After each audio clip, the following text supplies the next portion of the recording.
Dalam sidang tuntutan yang dibacakan di Pengadilan Negeri Bandung, Jalan LLRE Marta Dinata pada Selasa 11 Januari 2022, guru cabul Heri Wirawan dituntut hukuman mati oleh Jaksa Penuntut Umum atau JPU Kejati, Jawa Barat. Hal itu ditujukan pada Heri lantaran telah meruda paksa 13 siswa di Bandung beberapa waktu lalu.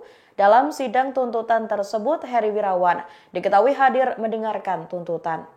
Dilansir Tribun Jabar.id, tuntutan terhadap Heri Wirawan dilakukan langsung oleh Kepala Kejati Jabar, Asep N. Mulayana. Tak hanya meminta Heri Wirawan dihukum mati, JPU juga meminta agar identitas terdakwa disebarluaskan. Pihak JPU memang menuntut hukuman mati bagi Heri lantaran aksinya yang telah merugikan banyak pihak. JPU juga ingin Heri diberikan hukuman tambahan, yakni berupa kebiri kimia. Seperti diketahui dalam sidang tersebut, Heri Wirawan hadir langsung mendengarkan tuntutan yang dibacakan.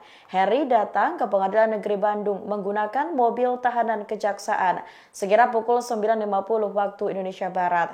Setibanya di sana, Heri langsung digiring masuk ke ruangan sidang 1 PN Bandung.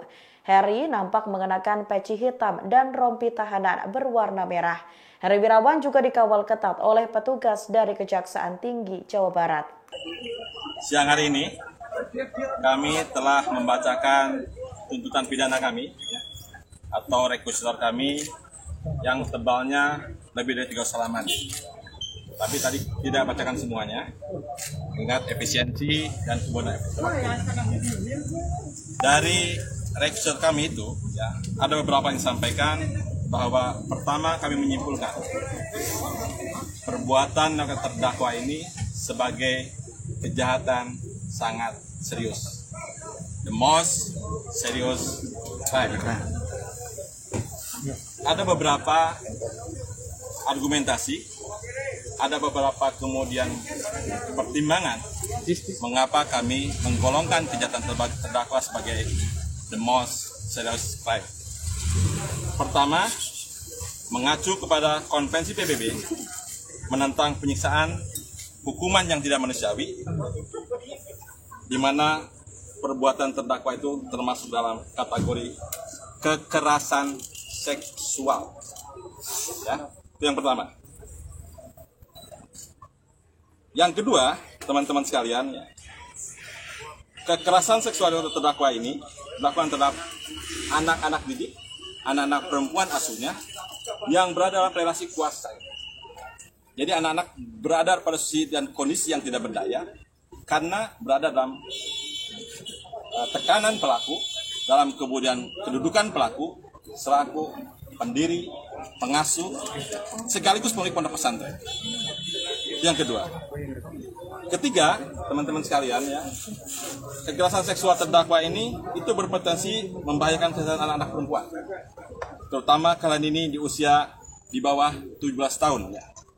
Data menunjukkan, bukan saja kemudian membahayakan kesehatan fisik daripada anak perempuan yang hamil atau melahirkan di usia dini, tetapi juga berisiko menularkan penyakit HIV, karsinoma serviks atau kanker serviks, dan kemudian juga meningkatkan angka morbiditas dan mortalitas. Keempat, teman-teman sekalian, perbuatan yang terdakwa itu tidak hanya menyerang kehormatan fisik, tetapi juga berpengaruh terhadap kondisi fisiologis dan emosional para santri secara keseluruhan. Kita tahu bahwa menurut Violence Prevention Initiative tahun 2009, kekerasan yang oleh korban itu berbagai jenisnya akan mempunyai perkembangan kognitif, sosial, emosional, dan fisik korban. Kelima, teman sekalian, itu kekerasan seksual terdakwa itu bersifat terus-menerus dan sistematik. Saya ulang kekerasan seksual terdakwa itu akan terus-menerus dan bersifat sistematik, bersifat sistemik. Bagaimana dia mulai merencanakan, mulai kemudian mempengaruhi anak-anak korban itu untuk mengikuti nafsu seksnya, dan kemudian dilakukan tidak mengenal waktu, baik pagi, siang, sore, bahkan malam hari, ketika anak itu atau anak-anak lain dalam keadaan istirahat tertidur. Keenam, ini yang menjadi alasan pemberatan kami, terdakwa menggunakan simbol-simbol agama dan pendidikan untuk memanipulasi dan menjadikan alat justifikasi bagi terdakwa untuk mewujudkan niat jahatnya dalam kejahatan. Jadi inilah yang kemudian membuat membuat sebagian anak itu kemudian terpedaya karena manipulasi agama dan manipulasi simbol-simbol pendidikan. Ketujuh, teman-teman sekalian, tentu saja perbuatan terdakwa itu menimbulkan dampak luar biasa, ya. Keresahan dan ketakutan sosial, ya, atau social fair. Presiden pun, ya, kepala negara, ibu negara sudah sampai menaruh perhatian, ya, terhadap kejahatan terdakwa. Dan terakhir, ya, perbuatan terdakwa berpotensi menimbulkan korban ganda. Karena satu, ya, menjadi korban kekerasan seksual, kedua juga kekerasan ekonomi dan fisik yang menimbulkan dampak sosial dan berbagai aspek. Atas dasar itu, teman-teman sekalian, maka dalam tuntutan kami, ya, kami pertama menuntut terdakwa dengan hukuman mati. Satu, ya. Sebagai bukti, sebagai komitmen kami untuk memberikan efek jerak pada pelaku atau pada pihak-pihak lain yang akan melakukan kejahatannya.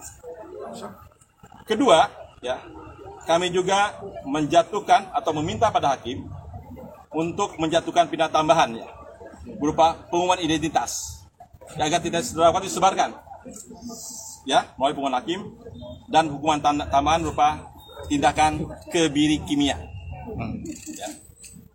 Ketiga, teman-teman sekalian, ya, kami juga meminta pada hakim untuk menjatuhkan pidana denda sebesar 500 juta rupiah, subsidiar selama 1 tahun kurungan, dan kemudian mewajibkan pada terdakwa untuk membayar restitusi pada anak korban yang total keseluruhan sebesar 331.520.186 rupiah.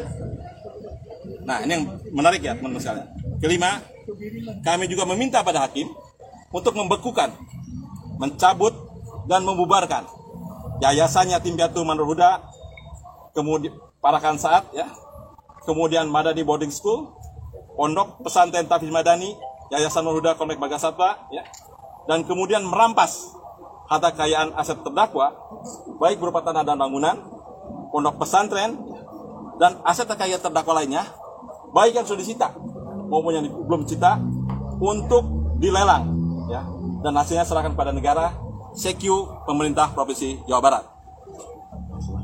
ya, yang selanjutnya digunakan untuk biaya sekolah anak-anak plus bayi-bayinya dan kehidupan kelangsungan hidup daripada mereka.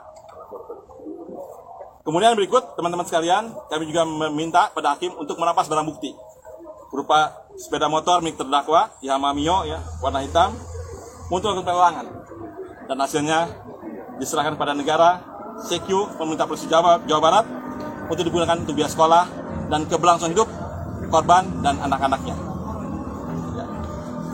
Itu, teman-teman sekalian. Dan terakhir, kami juga kemudian membebankan biaya perkara sebesar Rp5.000 untuk dibayar ditanggung oleh negara. Ya. Demikianlah informasi kali ini. Nantikan informasi lainnya hanya di Tribun News. Terima kasih sudah nonton. Jangan lupa like, subscribe, dan share, ya.